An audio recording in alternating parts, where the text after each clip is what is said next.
Hello friends, welcome back to my YouTube channel. केंद्रीय विश्वविद्यालय की तरफ से एक नोटिफिकेशन को रिलीज किया गया है for the post of non teaching staff. तो चलिए नोटिफिकेशन को एक बार डिटेल्स में चेक कर लेते हैं। 19 सितंबर को नोटिफिकेशन रिलीज किया गया था, तो फ्रेश नोटिफिकेशन है, ज्यादा दिन भी नहीं हुआ है।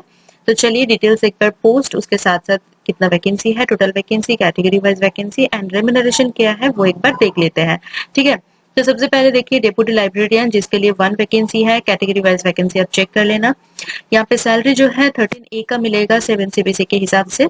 तो एंट्री बेसिक सैलरी है 1,31,400 rupees per month and final salary है 2,17,100 रुपीज पर मंथ। तो ये सेंट्रल यूनिवर्सिटी की तरफ से आया है। ये इन हैंड सैलरी है, उसके साथ साथ बहुत सारे अलायंसेस एंड आपको बेनिफिट्स मिलने वाले हैं। ठीक है, नेक्स्ट पोस्ट जो है वो है इंटरनल ऑडिट ऑफिसर। ठीक है, इसमें भी 1 वैकेंसी है एंड यहाँ पे जो रेम्यूनरेशन है लेवल 12 का रखा गया है, जिसमें फाइनल सैलरी जो है 2,09,200 रुपीज पर मंथ आपको मिलने वाला है। ठीक है, असिस्टेंट लाइब्रेरियन के लिए 1 वैकेंसी है। यहाँ पे देखिए एकेडमिक लेवल 10 रखा गया है, जिसमें फाइनल सैलरी आपको मिलेगा 1,82,400 rupees per month. Medical officer mail, यहाँ पे मेल कैंडिडेट की नीड है। ठीक है, 1 वैकेंसी है एंड लेवल 10 का यहाँ पे मिलेगा आपको सैलरी, तो 1,77,500 रुपीज पर मंथ आपको दिया जाएगा। हिंदी ऑफिसर के लिए 1 वैकेंसी है, लेवल 10 का आपको सैलरी मिलेगा एंड मेडिकल ऑफिसर के जैसा यहाँ पे सैलरी का अमाउंट है। ठीक है, तो टोटल वैकेंसी अगर देखें तो 5 वैकेंसी है, हर एक पोस्ट में एक एक करके वैकेंसी निकाला गया है। ठीक है, इसके बाद देखिए यहाँ पे आपका क्वालिफिकेशन एंड अदर रिक्वायरमेंट्स यहाँ पे लिस्टेड है। जैसे डेप्यूटी लाइब्रेरियन के लिए एज लिमिट जो है 55 इयर्स रखा गया है, अपर age limit and essential qualification आप देख सकते हैं masters degree in library science या फिर इंफॉर्मेशन साइंस या फिर डॉक्यूमेंटेशन साइंस। ठीक है, इसमें से कोई भी एक सब्जेक्ट में आपका मास्टर्स डिग्री होना चाहिए विद एटलीस्ट 55% मार्क्स एंड आपके पास 8 साल का एक्सपीरियंस होना चाहिए as an assistant university librarian या फिर कॉलेज लाइब्रेरियन।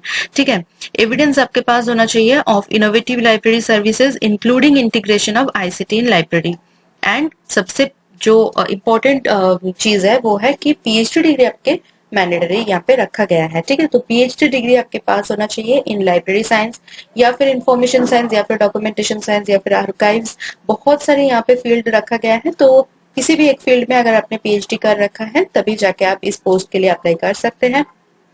ठीक है, एंड प्रोबेशन पीरियड यहाँ पे 1 ईयर का रखा गया है। उसके बाद आता है इंटरनल ऑडिट ऑफिसर, तो आप एलिजिबिलिटी चेक कर सकते हैं, 56 इयर्स यहाँ पे एज लिमिट रखा गया है। नेक्स्ट पोस्ट जो है असिस्टेंट लाइब्रेरियन, तो एज लिमिट यहाँ पे 40 इयर्स रखा गया है। Masters degree in library science, information science या फिर documentation science with at least 55% marks.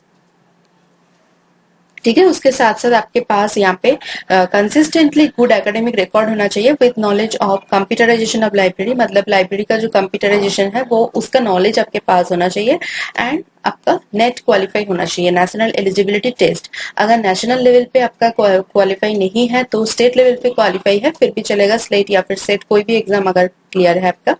अगर तीनों एग्जाम में से कोई भी एग्जाम आपका क्लियर नहीं है तो आपके पास पीएचडी डिग्री होना बहुत जरूरी है एंड पीएचडी डिग्री अगर आपके पास है तो उसके लिए कुछ कंडीशंस यहाँ पे अप्लाई होते हैं। जैसे पीएचडी डिग्री आपका रेगुलर मोड पे होना चाहिए, PhD thesis at least 2 external examiner से इवेलुएटेड होना चाहिए, आपका पीएचडी वाइवा जो है ओपन कंडक्ट होना चाहिए एंड आपके पीएचडी वर्क में एटलीस्ट 2 रिसर्च पेपर होना ही होना चाहिए, जिसमें से एक रिसर्च पेपर किसी भी अच्छी जर्नल में पब्लिश होना चाहिए।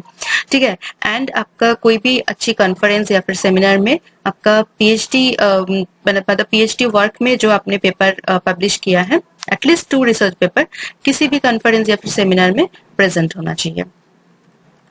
ठीक है, प्रोबेशन पीरियड यहाँ पे भी 1 ईयर का रखा गया है। उसके बाद मेडिकल ऑफिसर का है, जैसे वहां पे देखिए एज लिमिट 45 इयर्स रखा गया है। उसमें देखिए पोस्ट ग्रेजुएशन इन मेडिसिन कोई भी रिकॉग्नाइज्ड इंस्टीट्यूशंस आपने कर रखा है तो फिर यहाँ पे अप्लाई कर सकते हैं। हिंदी ऑफिसर के लिए 40 इयर्स रखा गया है एज लिमिट। ठीक है, एसेंशियल क्वालिफिकेशन आप चेक कर लेना। उसके बाद चलते हैं जनरल इंस्ट्रक्शंस पे।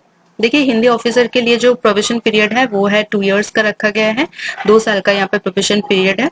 ठीक है, जनरल इंस्ट्रक्शंस अगर देखें तो फिर यहाँ पे देखिए अब अगर आप एक से ज्यादा पोस्ट के लिए अप्लाई करना चाहते हैं तो उसके लिए अलग से आपको फीस पे करने होंगे एंड अलग से आपको ऑनलाइन एप्लीकेशन सबमिट करना होगा। ठीक है, उसके बाद अगर देखें नेक्स्ट जो इंस्ट्रक्शंस है, यहाँ पे बहुत कुछ लिखा हुआ है, इतना लाइन बाय लाइन मतलब कवर करना मुश्किल है यहाँ पे वीडियो में, बट मेरी रिक्वेस्ट यही रहेगी कि अप्लाई करने से पहले आप एक बार नोटिफिकेशन को डाउनलोड करके अच्छे से रीड कीजिए थरोली, उसके बाद जाके अप्लाई कीजिए, ठीक है। तो यहाँ पे देखिए मैं जो मेन पॉइंट जो होते हैं, जो एक्चुअल मतलब सभी जगह में जो अलग अलग मतलब अलग अलग इम्पोर्टेंट जो नोट होते हैं, इंस्ट्रक्शंस होते हैं, इंफॉर्मेशन होते हैं, उसको बस हाईलाइट कर रही हूँ, ठीक है। तो यहाँ पे देखिए आपका जो रिटन टेस्ट एक मतलब कंडक्ट हो सकता है, फाइनल नहीं है बट हो सकता है, एंड अगर रिटन टेस्ट कंडक्ट किया जाएगा तो उसका जो भी स्कीम ऑफ एग्जामिनेशन है, जो भी सिलेबस है, जो भी कुछ इन्फॉर्मेशन है, सभी कुछ आपका यूनिवर्सिटी के वेबसाइट पर अपलोड कर दिया जाएगा, ठीक है, कोई टेंशन वाली बात नहीं है। उसके बाद देखिए आपका जो भी डॉक्यूमेंट्स है, सभी का जो ओरिजिनल कॉपी है वो आपको सबमिट करना होगा at the time of document verification और इंटरव्यू, ठीक है। उसके बाद देखिए एज रिलैक्सेशन आपको मिल जाएगा, SC/ST के लिए 5 इयर्स, OBC के लिए 3 इयर्स, PWBD अनरिजर्व्ड कैटेगरी के लिए 10 इयर्स, PWBD OBC कैंडिडेट के लिए 13 years and PWBD SC/ST candidate के लिए 15 इयर्स रखा गया है। ओके, एप्लीकेशन फीस पे चलते हैं। उसके पहले देखिए कोई भी TAD आपको नहीं मिलने वाला है फॉर अटेंडिंग इंटरव्यू, बट जो SC/ST PWBD कैंडिडेट है उनको यहाँ पे टू एंड फ्रो मिलेगा फेयर, तो उनके लिए चेक कर लेना यहाँ पे क्या चीज है क्या नहीं, ठीक है। एप्लीकेशन फीस देखिए यहाँ पे 2000 रुपीज रखा गया है for general OBC and AWS candidates, but SC/ST PWBD and women candidates के लिए यहाँ पे एग्जम्प्ट की कर दिया गया है फीस को, तो वो फ्री ऑफ कॉस्ट यहाँ पे अप्लाई कर सकते हैं। हाउ टू अप्लाई अगर देखें तो फिर यहाँ पे फुल्ली ऑनलाइन एप्लीकेशन है, बहुत अच्छी बात है। यहाँ पे आपको कोई भी मेल वगैरह या फिर कोई भी हार्ड कॉपी वगैरह सेंड करने की कोई जरूरत नहीं है, अगर आप सेंड करते हैं तो वो बिल्कुल मतलब एक्सेप्ट नहीं होगा, ठीक है। तो सिर्फ और सिर्फ यहाँ पे ऑनलाइन एप्लीकेशन आपको करना है, उसके बाद बस यही है नोटिफिकेशन। उसके बाद देखिए यहाँ पे NOC मतलब NOC का फॉर्मेट है, देन आपका डिक्लेरेशन है, अंडरटेकिंग है, ये सारी चीजें बाद में नीचे दिया हुआ है, ठीक है।